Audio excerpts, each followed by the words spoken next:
Bayangin kalau internet yang kita pakai sekarang bisa kasih kontrol kamu penuh atas data, uang, dan juga identitas digital kamu sendiri.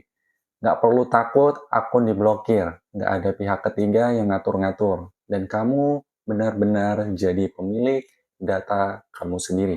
Itulah konsep Web3. Tapi sebelum kita lanjut bahas lebih jauh, kita harus tahu dulu evolusi internet dari Web 1 sampai Web 3. Sejarah Web 1, era awal internet. Web 1 adalah generasi pertama dari World Wide Web yang berkembang dari awal 1900-an hingga awal 2000-an. Pada era ini, internet masih bersifat statis, lebih seperti buku digital yang hanya bisa dibaca tanpa banyak interaksi. Pada tahun 1991, Berners-Lee meluncurkan situs web pertamanya dia, yang dimana berisikan informasi dasar tentang cara kerja web. Nah, kita masuk ke ciri-ciri Web 1. Yang pertama itu statis dan juga sederhana. Halaman web hanya menampilkan teks dan gambar tanpa fitur interaktif. Yang kedua, tidak ada media sosial. Internet lebih bersifat satu arah, tanpa komentar ataupun diskusi. Yang ketiga, tertutup dan dikelola perusahaan. Hanya perusahaan besar ataupun akademisi yang bisa membuat situs web. Yang keempat, kecepatannya cukup lambat. Internet masih mengandalkan dial-up yang jauh lebih lambat dibandingkan sekarang.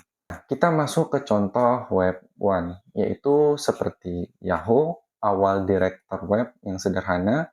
Lalu yang kedua ada Alta Vista, yaitu mesin pencarian seperti Google sekarang. Lalu yang ketiga yaitu Geocities, yaitu platform untuk membuat halaman web pribadi.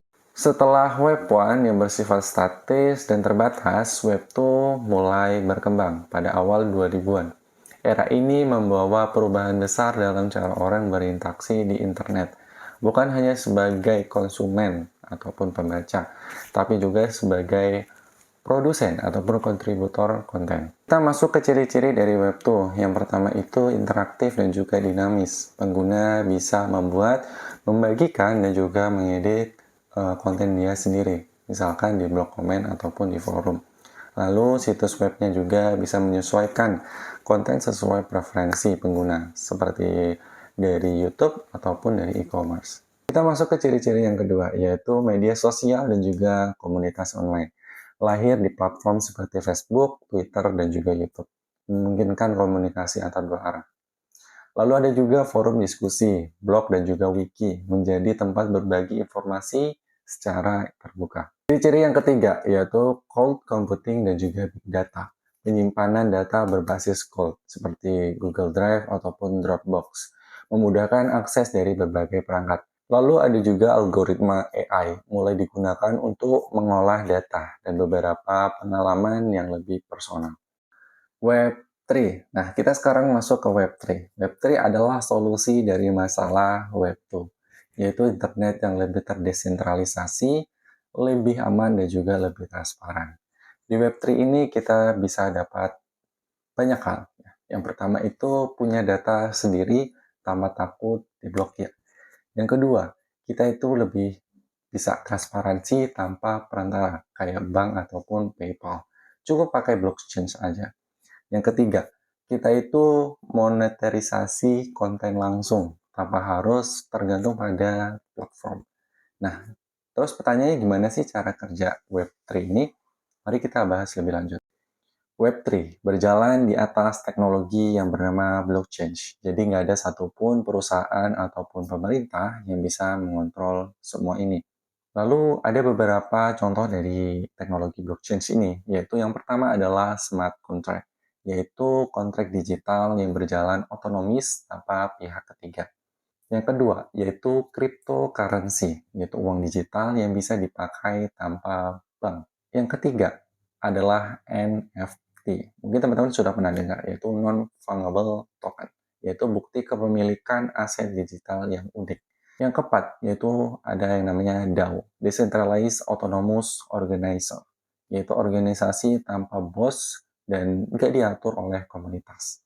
Terus contohnya seperti apa sih Bang? Nah, ada yang namanya yang smart contract tadi itu Ethereum dan juga Solana. Blockchain tempat Web3 dibangun. Lalu yang kedua itu ada yang namanya Uniswap, yaitu trading crypto tanpa bank. Yang ketiga ada namanya decentralized land, yaitu dunia virtual yang benar-benar dimiliki pengguna. Terus kelebihan dari Web3 ini apa sih? Ya, yang pertama itu data benar-benar milik kita. On your own, teman-teman. Jadi kamu yang memegang data kamu. So, kamu bisa lebih memanajemen data kamu lah. Gitu. Jadi lebih enak. Yang kedua, nggak ada perantara dalam transaksi.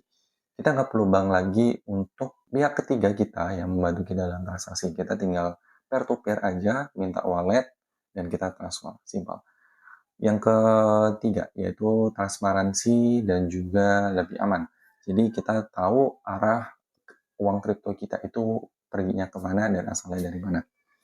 Nah, namun ada beberapa tantangan juga teman-teman dari dunia Web3 ini yang masih baru ya. Yang pertama, kita masih butuh edukasi dan juga adopsi yang lebih luas. Yang kedua, biaya transfer itu relatif masih mahal teman-teman. Gas fee-nya masih relatif lebih mahal. Yang ketiga adalah regulasinya masih belum jelas di berbagai negara.